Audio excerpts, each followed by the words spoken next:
Just making sure everyone can hear us. We're going to get started now. It's just gone 1 p.m. here in New Zealand. I am Lisa and I am a program manager here at IVHQ. I manage some of the programs in Africa and I have Claire with me today. Claire is our head of volunteer programs. So you are joining us for our solo female volunteer abroad webinar. We are going to go through a few of our best programs. We're also going to do a slight introduction to IVHQ and us as program managers, some of our top tips and our frequently asked questions. So as I mentioned, I am a program manager here at IVHQ and I manage some of the programs in Africa. I have also done plenty of solo travel myself throughout Asia, Africa, and a little bit in Central and South America as well. And I have been here at IVHQ for almost 2 years now. IVHQ was founded in 2007. We are based in New Zealand, so we have our offices here in New Zealand, but we do have volunteer programs all over the world, and we tend to find that our volunteers do also come from all over the world. Claire, would you like to introduce yourself? Yeah, hi. So as Lisa mentioned, my name's Claire. I'm the head of volunteer programs. I've been at IVHQ for 11 and a half years now. As you can tell, I really love what I do. As part of my own travel, I have been all around Europe, some places in Asia, and with my time at IVHQ, I've also gotten to travel extensively across Africa. I used to be an Africa and Europe program manager, and I've also dealt with some of them in Asia, Latin America, and the Caribbean. Perfect. All right. So here's our overview, which I just mentioned. We're going to first go through our top IVHQ destinations for solo female travelers and why we recommend these programs for our travelers. We'll then have some tips and our frequently asked questions, and then there'll be a chance for you to ask any questions that you do have. So if while we're speaking, you do have any questions, you are welcome to pop them in the chat. And then we will try and get through as many of those as we can at the end. We do have about 30 minutes for our call. But if you do have any questions that are not answered, you can pop them in the chat there and we will get, or you can email our info@volunteerhq and they'll be happy to help with any questions that you have. And they get all kinds of questions, so don't feel like any question is a silly question. All right, so you will be interested to know that we have had about 140,000 volunteers travel to different destinations all across the world and take part on an IVHQ, International Volunteer HQ volunteer program. Of these, about 70% of them are female. So we do tend to find that there is a lot greater percentage of female going on our programs. And actually 70% of them are also solo travelers. So they're people who have turned up by themselves, which we know can be very scary, but it doesn't mean that you're going to be by yourself. On the majority of our programs, you're going to meet up with other volunteers right away. It's super easy to connect with other people. You're kind of all experiencing the same emotions, the same cultures and customs, which might be different from your own, maybe a little bit of homesickness, going through the same kind of feeling. So it's very easy to connect. You are all there for the same reason. And we usually find that there are a mix of ages, but you will be able to find someone that is in your age range. Typically, these are between about 18 and 30, but we do have programs that are more suited to olders and youngers and things like that. So we have program managers and our inquiries team here that are happy to help with finding programs for you. Yeah, and we often have volunteers who, meet each other on these programs from different parts of the world, and then we find that they come back to another program next year, or they have annual holidays where they catch up with each other, and they're always sure to send us through a quick little summary, which we absolutely love. All right, so we'll go over some of our top IVHQ destinations for solo female travelers and why we recommend these programs. So we're going to start off with our IVHQ Bali Ubud program. And this is a really great program for first-time travelers. It is one of our most popular, so we do find we do have a lot of volunteers. You're definitely not going to turn up and be there by yourself. There's lots of people, and for that reason, it is a very, very social program. You stay in volunteer houses where you're sharing a room with other volunteers. It's always separated by gender on the Bali program, and you can expect to share a room with about 6 other people. There's also a range of different projects. So if you are interested in working with children, maybe teaching or childcare is better suited. If you would prefer to work with animals, there's even a sea turtle conservation project. There's lots of different opportunities there. And what makes Bali a really good program is it has a lot of add-ons, okay? And add-ons are really important, and we do find that people love these because it means that you are booking on a tour or an adventure week, a culture week, or a yoga and meditation week, whatever it might be, alongside other volunteers. We know that people don't want to be by themselves going on a tour and thinking, okay, I'm going to be by myself with this tour guide. Absolutely not the case. When you book an add-on through your My IVHQ profile, you are guaranteed to be going with other people that are on the program itself. All right, let's go to our next one. Yeah, so the next destination we're going to chat about and is really popular is Portugal. The program is based in Lisbon, and Lisbon is actually generally considered one of the safest capitals in Europe, and Portugal is often ranked among the world's safest countries. So it's a really great option for anyone who wants to dip the toe into Europe but isn't sure about one of the bigger, more touristy locations. IVHQ has been offering our program in Portugal since 2015. I was actually one of the ones who went over and set that up, so I'm very, very proud of this particular program. And since then, we've had more than 2,500 volunteers take part. The program offers something for everyone. We've got a wide range of options in Lisbon. We've got animal care, you can do ecological surf, food rescue, all the way down to forest conservation. The unique one about this program as well is that they also have, if you're looking for something a little bit more rural, we've got some what we call remote projects based outside of Lisbon, and that includes things such as wolf conservation and biological park conservation. For your Lisbon projects, the accommodation is in Estoril, which is just outside of Lisbon itself. So you're not right in the hustle and the bustle of the city. And the best bit is that it's only a 5-minute walk from the beach, which volunteers really, really love, especially during those hot European summer months. Lisbon has great public transport system, which means commuting to and from projects is really, really easy. And, as Lisa mentioned for Bali, we also have some great add-ons that are available there. You can do a Syrian food workshop and dinner. You can go scuba diving for beginners. They've got kayak tours. They've got language lessons. You've got surf lessons. And they've also got an urban art tour. And as I said, all of these can be booked and arranged via your My IVHQ profile before you even leave home. All right, now we have our Tanzania program. So our Tanzania program is probably, I would say, our most popular program, and it has been for about the last 3 years. We have been working with this local team since 2008. So they are very used to hosting volunteers, means they're quite hands-on, they're always there for support, and it is a very iconic Africa destination. And we do find that because people want to go on safaris, it is very popular for that reason. And again, it's one of our programs that we do have a lot of volunteers there, so it's going to be very social. You stay in volunteer houses. There's also an option to stay in homestays if you would like, depends what you're into. So it's very, very social. You're off doing things with lots of other volunteers. And another big draw card for this program is that it does actually have 8 projects. So if you were interested in the medical field and maybe you were studying in a medical field, you would be able to join that. There's also the childcare. There's an immersion project, a Maasai immersion, which is at a more of a remote location, which is also very interesting.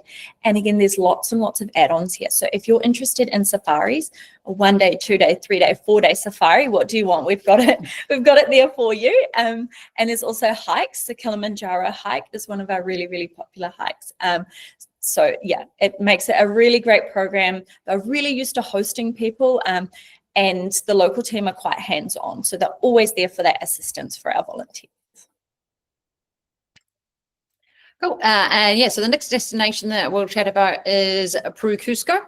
IVHQ has been offering the program in Cusco since 2009, and we've had more than 11,000 volunteers complete that one there. And those volunteers have obviously contributed to making a meaningful impact across the region. It's another popular and diverse program.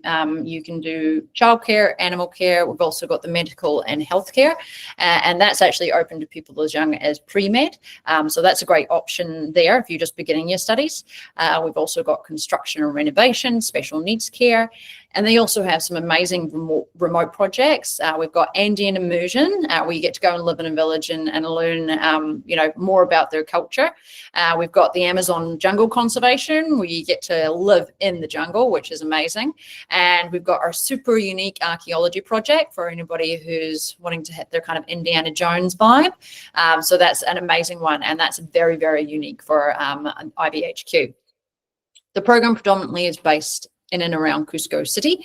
Volunteers are accommodated in volunteer houses or homestays, which, as Lisa mentioned, we also have in Tanzania. And that is a really great opportunity to get a real cultural immersion and a sense of what their day-to-day life is like living in these countries. And obviously, to help you make the most of your time, no trip to Peru would be complete without visiting Machu Picchu. The Cusco program is ideally located for travel up to the Sacred Valley and beyond. Volunteers looking to take advantage of that rich cultural heritage are going to be right at home here. They also offer Spanish language lessons, guided treks, and if you are wanting to go up Machu Picchu, little tip for you here is that you do actually want to make sure you book that one in advance, because they do actually have limits on the number of people who are allowed up there daily, which is the joy of being able to book it in advance with us. All right, so we're going to go through a couple of our frequently asked questions. And we do often get this question is, what skills and qualifications do I need to volunteer with IVHQ? So on the majority of our programs, you don't need any qualifications. There are a few exceptions to that if you were wanting to join a medical project. And we do have some projects that do require you to have some form of study. But then we do also have projects, medical projects, that you can join with absolutely no study qualifications at all. If you were kind of thinking about maybe doing that at university or just something that you were interested in, we have programs that can also do that. We have a couple of programs that do have language requirements in Latin America, and the Women's Empowerment in Morocco also has a French and Arabic requirement, just because you do need to be able to speak those languages to communicate with the women there. But most programs, there's absolutely no qualifications that you need. We often get asked about a TEFL certification, so Teaching English as a Foreign Language certification, which is absolutely not necessary to join our teaching and childcare placements, but we do have people that do it, and they do find it very, very helpful, and we actually have that available if it is something that you are interested in. If you're unsure and if you're qualified for a project, each project page does have the, sets out the requirements for each individual project. But you can also send an inquiry through to our team here. They'd be more than happy to help and let you know what you would be eligible for. And as Lisa mentioned, even if you don't have experience in that area, you're always working under the supervision of local staff and placement staff who are there to direct you and provide you with guidance. And as I said, if there's a career you're thinking about heading into, we can pretty much cover you somewhere, even medical, where you get to shadow and learn what it's like in a different country. Cool. And that takes us almost back to, what type of volunteer opportunities are best for solo female travelers. Of course, volunteers are free to choose, whichever project they'd like to take part on. We do find that typically, though, we have a few areas where female travelers do take part. That falls into the teaching, childcare, youth support, and education sphere. I think male and female, everyone at some stage has had experience working with younger children. So this is a really great, easy way to be able to join a program without having to need to have any experience, and you don't need to be too nervous about going in and looking after children.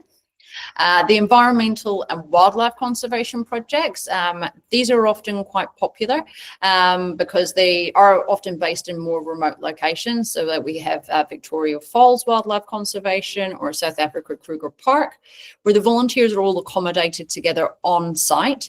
So you're not in the middle of a city, you're not in a hostel, you're not in any other shared type of accommodation. And that often just makes people feel a little bit more comfortable. We've also got construction and renovation on here, because construction and renovation is not just for the boys. There is a wide variety of work that takes place depending on where you're going. But, even the renovation work can come down to fixing desks in school, fixing blackboards, and painting fabulous murals on the walls. One of the favorite things I love when I go on my staff trip is seeing a mural on a school or a childcare or a hospital where our volunteers have jumped in and completed it. It's absolutely fabulous. All right, so another question that we get often is how much does it cost to volunteer abroad with IVHQ? So there are two fees that you would pay to IVHQ, and the first is your registration fee. So this starts at US $299, and this is the fee that secures your place on the program. There are a few different tiers. There's 3 tiers depending on the level of flexibility you require. So you are welcome to have a look at our registration fees. We'll pop that in the chat there, and you can see what suits you based on the flexibility that you need. When you have paid your registration fee, this will secure your place on the program. So once your program manager has processed this and secured your spot for you, you'll be sent out a welcome email. You will then have access to your pre-departure checklist and your program guide. So your pre-departure checklist will be open once you have registered. You log into your My IVHQ profile, and there's a big step-by-step guide there. It's places to upload your passport, your criminal background check, your travel insurance, even uploading your arrival details in there so that those can be passed on to the local team. You will also have your program guide in there. So your program guide is like your Bible for all things travel. It'll have sections for arrival and departures. That's where you go, okay, what airport do I need to arrive at? What time, what day? It has all the answers in there. It'll also give you information on who's picking you up and what to look for when you arrive. Most of our local teams will be there with a sign. Usually it has your name on it. So that information is all there in your program guide, as well as further information about your accommodation, the meals that you will be served, and your project itself. It also has some really important information around vaccinations. So there's a list of if there's any required vaccinations for that destination, as well as recommended vaccinations. I saw someone ask about malaria, so that depends on the area you're going to. I saw someone on here was thinking about Tanzania. So that is all in your program guide. If you have registered, it will be in the getting prepared for your trip section, and it's things that we recommend speaking with your doctor about. And there's also a packing list in there. So it gives you everything you will need for your trip. If there's anything specific that you need for your project itself, say you are going to one of the wildlife conservation projects and you need to wear neutral colored clothing, it will say that in there. Or if you're going diving and you need some equipment for that, it will say that in there as well. It also gives you support, even at the accepted stage or the registered stage, from your program manager. So your program manager is dedicated to that destination, and they are an expert in all things that destination. Happy to answer any questions that you have. As I said, no question is a silly question. Your program manager is there to help. You can arrange phone calls with them. You can connect with them over email, and you can also video call with you or your parents, whatever it is. They're there. And then we have our program fee. So Claire's going to speak a little bit about our program fee. Yeah, so the program fee, that one there, effectively it covers the cost of hosting you in the destination. It varies from place to place depending on how long you're taking part for, as it is based on the cost of living in each destination. We have our pricing page that outlines each destination and what the program fee is for that. We also have that same information on every project page. So we understand that traveling solo as a woman can be empowering and a life-changing experience, but it also comes with unique considerations such as safety, support, and connection. So that's why IVHQ's affordable, transparent program fee is more than just a cost. It's a peace of mind, and the same for that registration fee. When you join an IVHQ program, you're not just paying for accommodation. You're investing in wraparound services designed to support you from when you find our website right up until you begin your time on the program. And here's what makes our program fees worth every penny, especially for solo female travelers. You've got your 24/7 in-country support from Costa local teams. As we mentioned, for a lot of our local teams, we've been working with them from the early 2000s. A couple of our teams were, they're the very first teams that we began working with almost 18 years ago. We met them, we work very closely with them, and they're there to help you 24/7. During your program orientation, you will be given at least one phone number of someone that you can contact anytime, day or night, if there's any type of emergency. And as Lisa mentioned, in a lot of accommodations, the volunteers are actually have someone staying with them who's a member of the local team or an extension of that local team. Speaking of accommodation, we have safe and vetted accommodation. As program managers, when we go and visit these locations, this is accommodation that we personally go and stay in and have experienced. It gives you the opportunity to connect with other like-minded volunteers. It's the perfect way to kind of make instant friends when you're feeling a little bit alone in a new place. In almost all locations, you also receive an airport pickup. So you're navigating unfamiliar cities after you're getting off a 17-hour flight. So that's always great peace of mind. And you also have a comprehensive program orientation. That takes place generally, starts on the morning of your start day and covers everything that you will need to know for your time there, how to get around, where to get a SIM card, where you can get your snacks or your treats or all those sorts of things, where you can go out for dinner, and how you can book anything else that you might not have already booked with IVHQ. The programs team is all female. Just put a little bit of peace in mind in there for you, so we know what it takes to solo travel safe. And make it meaningful and empowering. Our program fee makes sure that your money is more than just travel. Like I said, it's support, community, and impact all included in one. All right, what is the accommodation like? Great question, and this varies depending on your destination. In most of our destinations, we have volunteer houses where you will be staying in dormitory style rooms. You can be expecting to share with other volunteers, and it is usually separated by gender. There are exceptions to this because we do have some programs like, say, the Zanzibar program, which has permanent tents, so it's a little bit different from volunteer house. We have homestays in some destinations, so yeah, that really does depend on where you're going. If you think, okay, I don't want to be sharing a room with other volunteers, we have destinations where you can have a private room upgrade. So you're welcome to let us know if you have applied for a program, or you are thinking, okay, I definitely don't want to share with other people. Let your program manager know, or you can chat to info@volunteer.hq, and they will be able to let you know programs that are better suited to people who don't want to share rooms. I saw a question pop up before that someone had noted that the accommodation information said that there was both homestays and volunteer house available.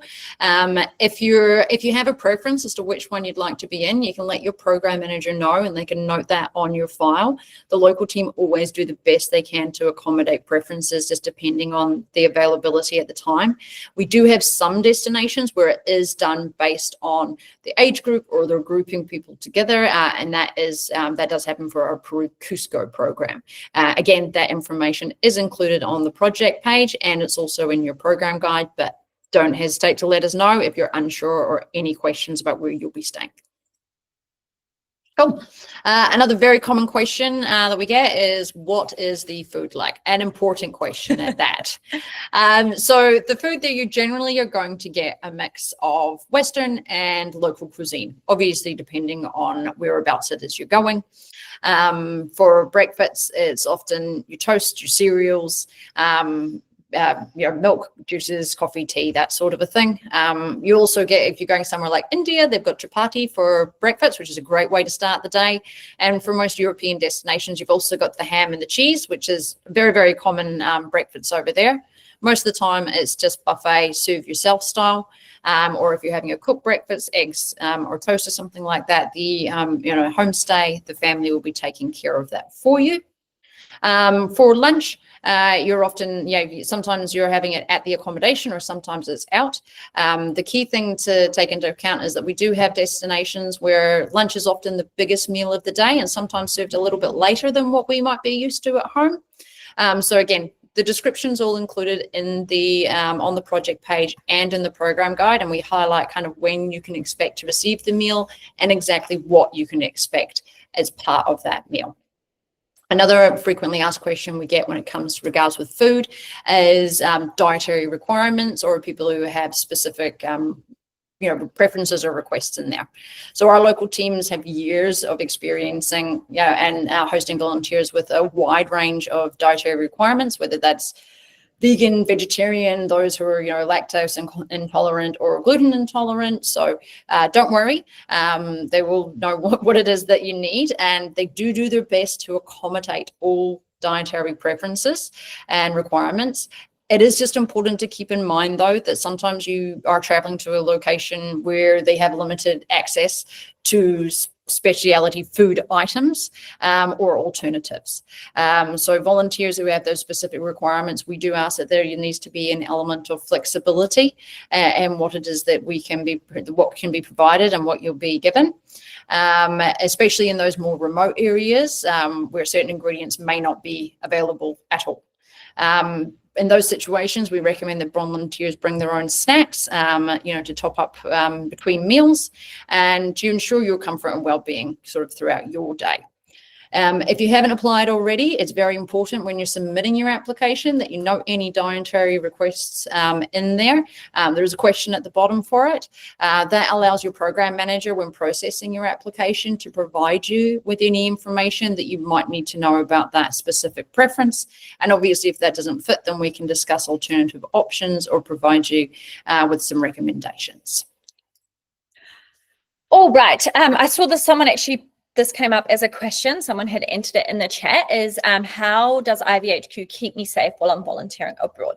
So as we mentioned, we have our program managers for each destination, and they have been to the programs and they have checked everything out, like make sure everything is legitimate, worked with the local team, and they also have a comprehensive training. So on your checklist, the last step on your checklist is a little just a short video that kind of gets you prepared for your trip and making sure that you know kind of how to volunteer and some advice around that. We also have to ensure that all of our volunteers have travel insurance, and that is to cover you for any medical or health related things, as well as your belongings. So we do have some travel insurance that we recommend that volunteers use, and you can get a quote with that through your My IVHQ profile as well once you've registered.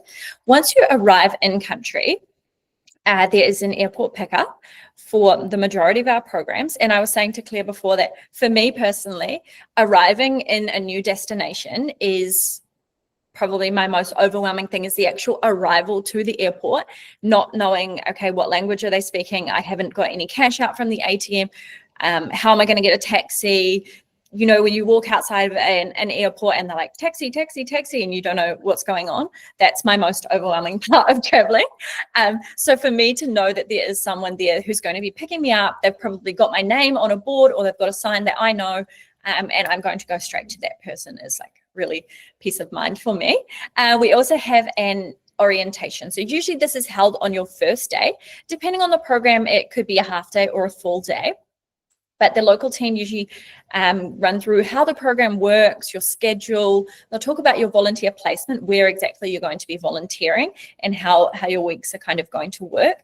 They will also go through any safety precautions for that country itself, and these differ depending on the country that you are in. So we always recommend taking on board that advice. Lots of the time it's things like making sure that you're not out walking at night by yourself, which typically you wouldn't be anyways because you're with other volunteers and you're kind of all off doing things. But yeah, just taking that on board. They also have 24/7 in-country support from the local team. In lots of our programs, we do have staff members who are on site staying at the accommodation. You also have their WhatsApp numbers and things like that. So if you are out and about, you are welcome to, you need help with something, I don't know, you need to see a doctor, anything like that, they are there for that support. Yeah, so again, another common question we get is how do I connect with other IVHQ volunteers before I go? We know how valuable it is to feel connected both before and after your volunteer program, which is why we offer a couple of great ways for you to engage with IVHQers. Obviously, we can't share each other's, the private information of other volunteers and email addresses before you go.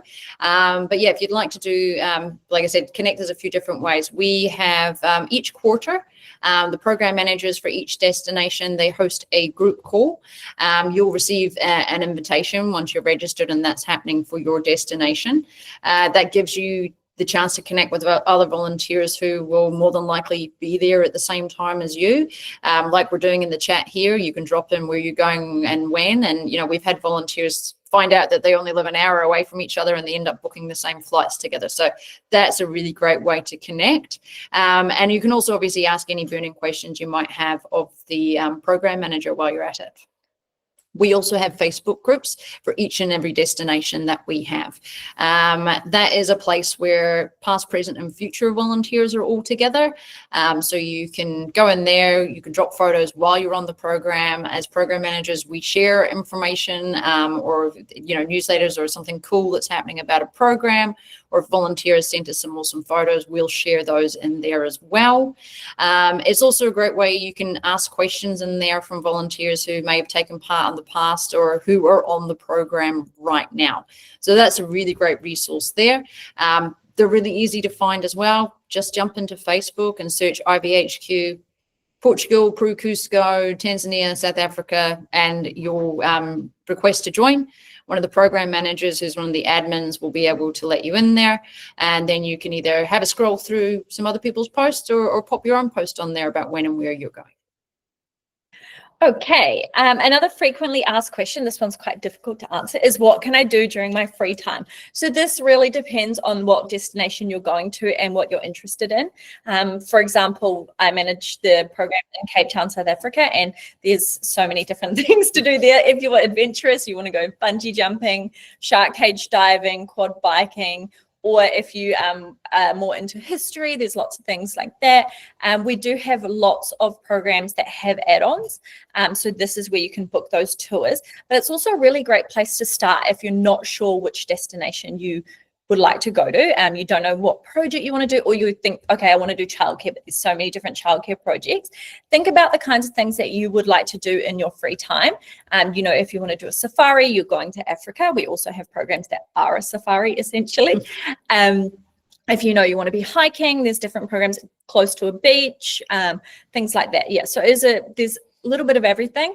Our add-ons have dance lessons, cooking classes, hikes. What else? Mountains, yeah, you can climb the mountains, you can do the yoga weeks. There's pretty much, we've got something for everybody. Yeah. So drop into, our inquiries team if there's interested in anything specific, and we can let you know where it would be available. We're happy to make recommendations based on kind of what you're into as well. So just let us know. Cool. And very important one. So what is the application process like? So our application process is designed to be quick and easy. That leaves you to focus on getting them, excited about your volunteer adventure. You can apply online in just a few minutes by choosing your destination, your project, how long you want to take part for, and the start date, your preferred start date. There's no upfront commitment with submitting an application with us. It is purely what we call an expression of interest. It allows you to connect you with the program manager and for us to provide you any pertinent information about that program, such as school holidays, public holidays, and anything else you need to know. We do allow people to do what we call pre-authorize, and that's for those super organized people who know that that's when they want to go, that's where they want to do, and they want to secure their place as soon as possible. Effectively, you pre-authorize us securing your place on the program when you submit your application. You'll see that's all at the end of the application process for you to either go through or to skip and come back to later. Once you've accepted, like I said, you're connected with your program manager. They'll support you every step of the way, answer any burning questions until you're sure you want to move ahead and register. And as Lisa mentioned, they're available by phone, they're available by email. You can send a message via My IVHQ. You can set up video calls. Your parents can set up a video call. We have a campus group. If you want information about university requirements or getting course credit, we are here to help. And as I said, all of that before any payment needs to be made. All right. Okay. So we have come to the end of our slides, but we have had quite a few questions I've seen popping up while we've been speaking. So we have a little list here, which we're going to go through. Some of them we have kind of answered, so we will just touch on those briefly. All right. So the first question was, can you travel with a family member who won't be volunteering? We do have some destinations where that is possible, yes. That is kind of depends on the accommodation that we have available, because if you're in a volunteer house or a homestay, that is accommodation that is reserved purely for people who are taking part on a program. And of course, that feeds into the safety and security. You know that whoever else is there has done a background check, has been vetted by IVHQ and our local team. In saying that, we do have some locations where the accommodation is either in a hostel or they have accommodation upgrades available where you be outside of the standard volunteer accommodation. And in those circumstances, they're often happy to have an additional family member, staying with you.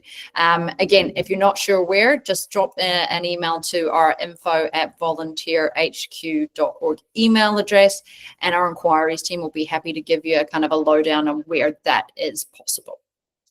Okay, we had a question around someone saying that they are traveling to Africa. Will they have enough time to prepare in terms of vaccines and medications? So we do recommend registering as soon as possible, like as soon as you kind of know that you're going to be going, because then you will have access to your program guide, which has your list of required and recommended vaccinations. So that is something that you will need to discuss with your doctor, depending on what vaccinations you might be wanting to get. We're not medical professionals, so we can't like tell you, okay, you have to have this on these dates. But just check in with your doctor and have a look at your program guide, and you will find that information in there. I can confirm, though, that there are none legally required to travel to Tanzania, so they are just recommended ones, and you would still have plenty of time because none are legally required. You'd have plenty of times to get any ones that you chose to get. But I know 1st of July sounds really, really close, but we will have people applying today to begin the program on the 1st of June, so you've got plenty of time. You've got time. You definitely have time. All right, we kind of touched on this already, how safe are all the volunteer projects. So as we said, we have those local teams in country, and they are there for your support, as well as they're locals. They kind of know how the country works, they know how things work there. We have been and vetted all of these programs. We've been working with most of these local teams for a long time, so we already have systems in place. I don't know if you need to go and say visit a doctor, anything like that, the local team would always go with you, so we can recommend that they are safe, and you'll have your orientation there as well. Yeah. And, just for peace of mind, like I said, we travel to these programs, but we also have family members who go on these programs. I have a niece who recently turned 18 who is going to be joining one of our programs in Asia soon. I wouldn't be sending her somewhere if I didn't believe in it myself or know for a fact that it was safe. She's never traveled internationally on her own before, but I'm 100% confident in the programs that we offer and her safety while she's there. Cool. All right. What was the next one? Ooh, which country continent is best for solo female travelers? This is hard. Yeah, it's a tough question to answer because everybody does choose their own destination, and often for personal reasons, whether it be the cost of flights to and from there, or a program or a project, or somewhere that you really want to see.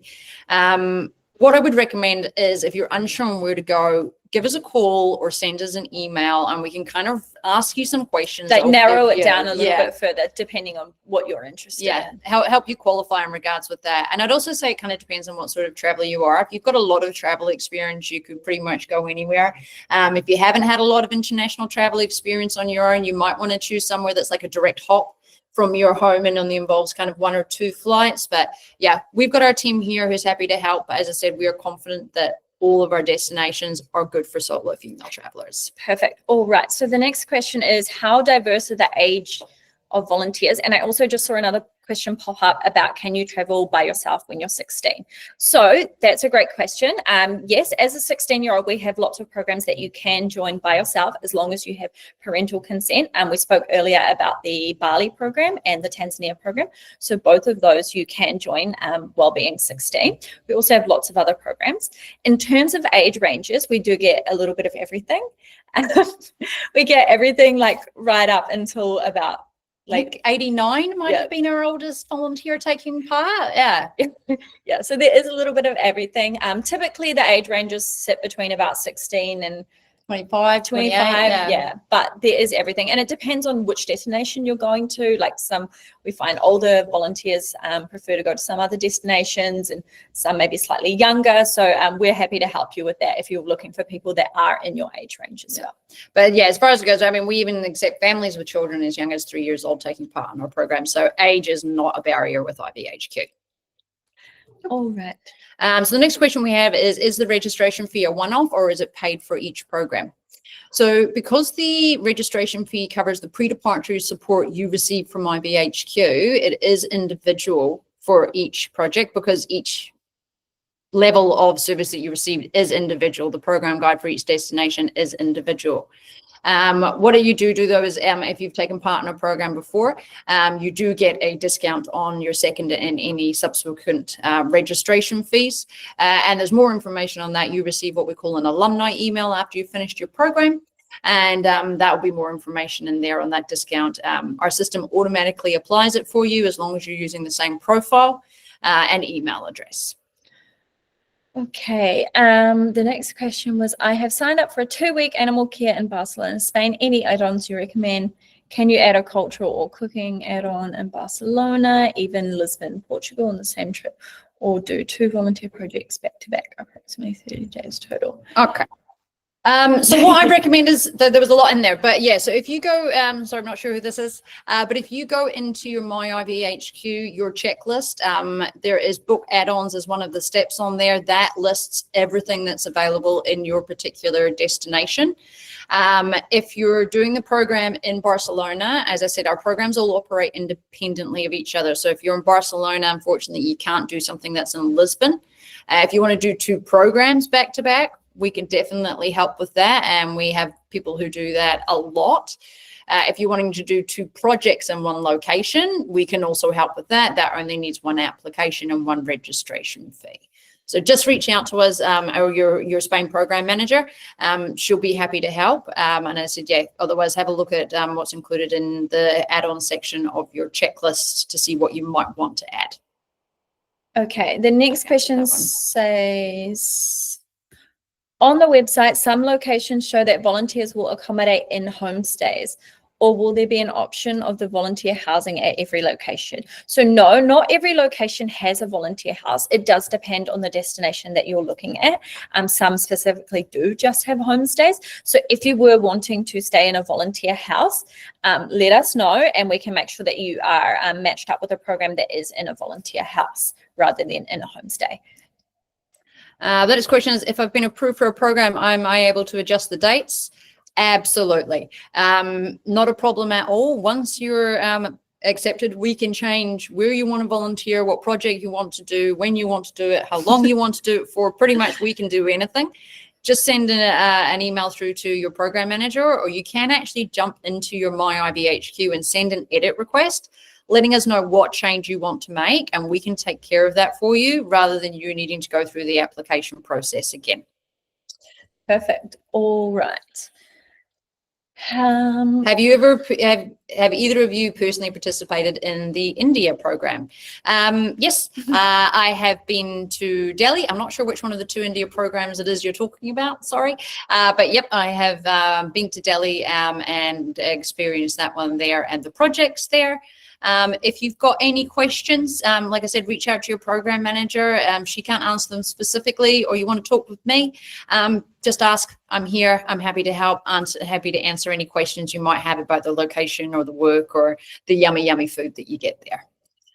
Okay, next question. Do you recommend Manuel Antonio or San Jose in Costa Rica for solo females?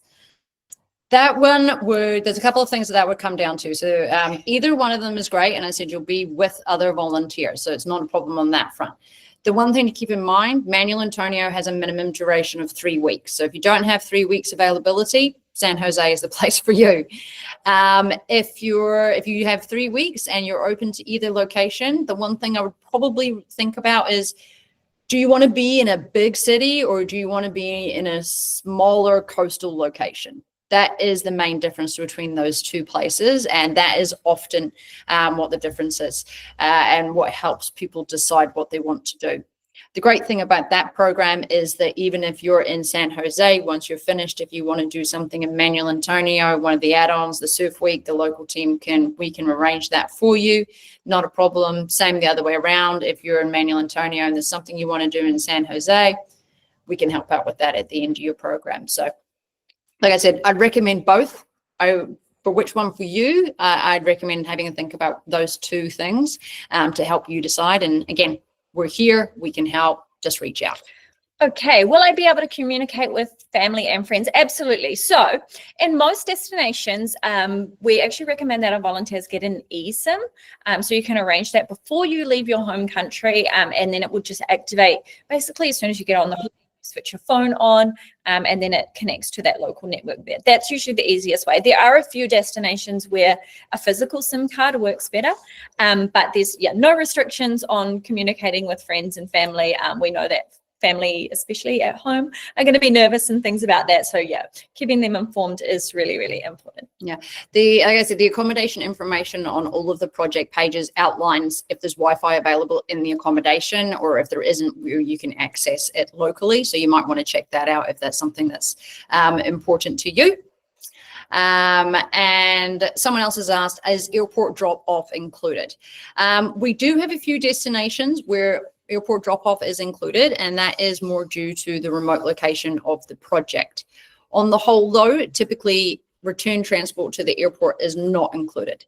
The reason being for that is that our fee, so the registration and the program fee, they cover the services and the products that is common to every single volunteer, and every single volunteer will receive. We find that a lot of volunteers don't travel home after they've finished the program. So we don't believe in charging for an airport drop-off if they're not going to use it, or should I say including that. For most destinations, though, we have an add-on where you can do the return transport. Or if we don't, then the local team can tell you, you can get Ubers, you can get taxis, there can be shuttles. Again, they'll be happy to help you and provide you with information on how to get back there. That information is also included in your program guide, which is you gain access to after registering. Perfect. All right. The next question was, are we able to get a recording of this presentation? Yes, absolutely. So we are recording this and we will be happy to send it out to you. You're welcome to send an email to info@volunteerhq.org and just request that recording, and we can get it sent out to you that way as well. Sure. Someone's asked, best volunteer experiences for women over 60, especially those who prefer solo accommodations. A couple of locations that jump to mind would be in India, Delhi, which I mentioned before. They have accommodation upgrades that are available. I met an absolute fabulous woman who was there during my trip. She had the most glorious different colored hair that she'd let her grandchildren choose, and she was doing the teaching project. She was absolutely fabulous. We've also got a program in Zambia. They also have accommodation upgrades to private rooms that are available. It's very, very popular with sort of the more mature volunteers in that area. Victoria Falls. Yep, Victoria Falls. Falls. One of our wildlife conservation projects, and the standard accommodation is private. Yep. So that's also a good option for more mature volunteers as well. And you said you prefer solo accommodations. We do also sometimes have, if you're looking at Guatemala, it's kind of one of our smaller locations program-wise. So often the local team can arrange for you to be accommodated in a homestay with just you and the local family. But we also have accommodation upgrades available to there for a single room. So if you're still unsure and we just threw too many options at you, get in contact. Again, we'll be happy to help. All right. What do we have next? What type of housing is in Costa Rica, and is it gender separated? Okay, so in Costa Rica, there are. Sorry. No, you go. I was just going to say it is separated by gender. There are only a few destinations where our accommodation is not separated by gender. We do obviously have the two locations in Costa Rica, so I'm not sure if you are referring to San Jose or Manuel Antonio. But as far as I know, both locations, it is homestays with local families. It's an emergent experience. It, connects you with them. Even if you are, in a homestay, doesn't mean you're going to be in a homestay solo. We can still have homestays that can fit sort of like 6, 8, 10 volunteers. So just because you're in a homestay doesn't mean that you're going to be alone. Yeah, not just like you and the family. Usually you're with other volunteers as well. I know a lot of people actually ask that question as well. Yeah. All right. Can I take toys, gifts for kids at the school I'll be teaching in? Yes, absolutely. So most destinations, this is absolutely fine. And you're welcome to reach out to your program manager as they'll be able to let you know some kind of ideas of things that maybe the schools or the daycare centers are looking at. And typically they have already got these from the local team. Like I recently visited the South Africa program, and they were saying that they actually have enough pens and pencils and things like that, but what they were looking at is they wanted volunteers to donate, if they could, things like toilet paper and cleaning products, things that are overlooked and we might not think about. So definitely reach out to your program manager if you are going on a program and you are wanting to donate things. And we always just say, like, not too much candy and sweets and things like that, please. Definitely not. And some volunteers also like to, rather than bringing the items with them, they'll fundraise and bring them money from home. And then what you can actually do is go to your placement and see where the greatest need is. Yeah, speak to the teacher and they'll tell you, like, this is what we need in our classroom. And because it also depends on the age of the children and things like that. Yeah, and you're also helping to stimulate the local economy by purchasing these sorts of things locally. So that's another great option. We've had a variety of different questions how you connect with your program manager. So your program manager, if you've submitted an application, your program manager will have been the one who sent you congratulations, you're accepted onto the program. That's who you reach back out to.